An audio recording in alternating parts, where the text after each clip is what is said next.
Right breaking చూస్తున్నాం. రాయలసీమ ఎత్తిపోతల పథకాన్ని నిర్లక్ష్యం చేస్తే కూటమి సర్కార్ ఆ ప్రాంతానికి ద్రోహం చేస్తోందని వైసీపీ ఆరోపిస్తోంది. తిరుపతి, అనంతపురం, కర్నూలులో సమావేశాలు నిర్వహించాలని నిర్ణయించింది. తేదీలు దాదాపు ఖరారైనట్లుగా సమాచారం.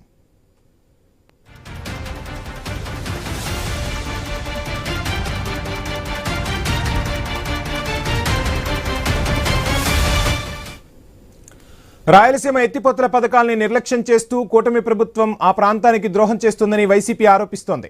తిరుపతి, అనంతపురం, కర్నూలులో సమావేశాలు నిర్వహించాలని నిర్ణయించింది. తేదీలు దాదాపు ఖరారైనట్లుగా సమాచారం.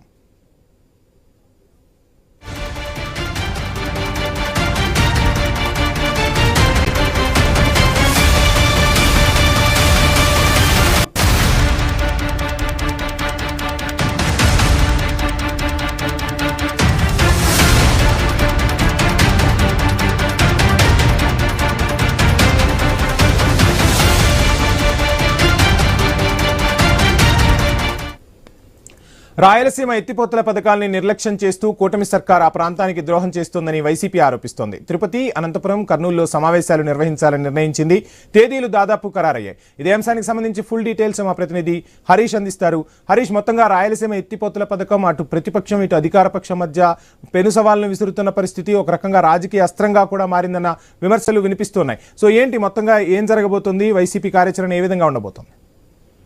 వంశీ, మీరు చెప్పినట్టుగానే రాయలసీమ ప్రాంతానికి సంబంధించి లిఫ్ట్ ఇరిగేషన్ కి సంబంధించినటువంటి వ్యవహారం రాజకీయ దుమారాన్ని రాజేస్తుంది. అధికారంలో ఎవరున్నా, ప్రతిపక్షంలో ఎవరున్నప్పటికీ కూడా ఈ అంశానికి సంబంధించినంత వరకు కూడా జరుగుతున్నటువంటి రాజకీయ పరమైనటువంటి సవాళ్ల పర్వం కూడా ఇంకా కొనసాగుతున్నటువంటి సిచ్యువేషన్. సో ఇప్పుడు ఈ నేపథ్యంలోనే తాజాగా రాయలసీమ ప్రాంతానికి నష్టం చేయటం, ఇరిగేషన్ ప్రాజెక్టుల విషయంలో కూటమి ప్రభుత్వం అన్యాయం చేస్తుంది అనేటువంటి ప్రధానమైనటువంటి ఆరోపణతో వైఎస్ఆర్ కాంగ్రెస్ పార్టీ ఆందోళన కార్యక్రమాలకి పిలుపునిచ్చి ఇప్పటికే పలు దఫాలుగా కూడా సమావేశాలు, రౌండ్ టేబుల్ సమావేశాలు కూడా వైసీపీ నిర్వహించింది. తాజాగా చూసుకుంటే కనుక ఈ అంశానికి సంబంధించి రాయలసీమ లిఫ్ట్ ప్రాజెక్టులకు సంబంధించి వరుస సమావేశాలు నిర్వహించేందుకు నిర్ణయించింది. అందులో భాగంగానే ఈ నెల 7వ తేదీన, అదేవిధంగా 7వ తేదీన తిరుపతి, అదేవిధంగా 10వ తేదీన అనంతపురం, 12న కర్నూలులో వరుస సమావేశాలు నిర్వహించేందుకు కూడా వైఎస్ఆర్ కాంగ్రెస్ పార్టీ ప్లాన్ చేసి ఈ కార్యక్రమాలకి రాయలసీమ నేతలతో పాటుగా రాష్ట్రానికి సంబంధించినటువంటి కీలకమైనటువంటి నాయకులందరూ కూడా ఈ సమావేశాలకు హాజరు కావడం ద్వారా రాయలసీమ ప్రాంతానికి జరిగినటువంటి నష్టము, అదేవిధంగా రాయలసీమ ప్రాంతంలో ఉన్నటువంటి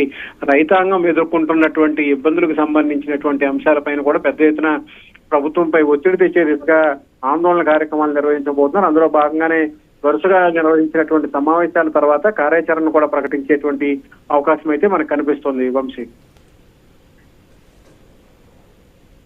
రైట్, థ్యాంక్ యూ హరీష్. మాజీ సీఎం జగన్ ఒక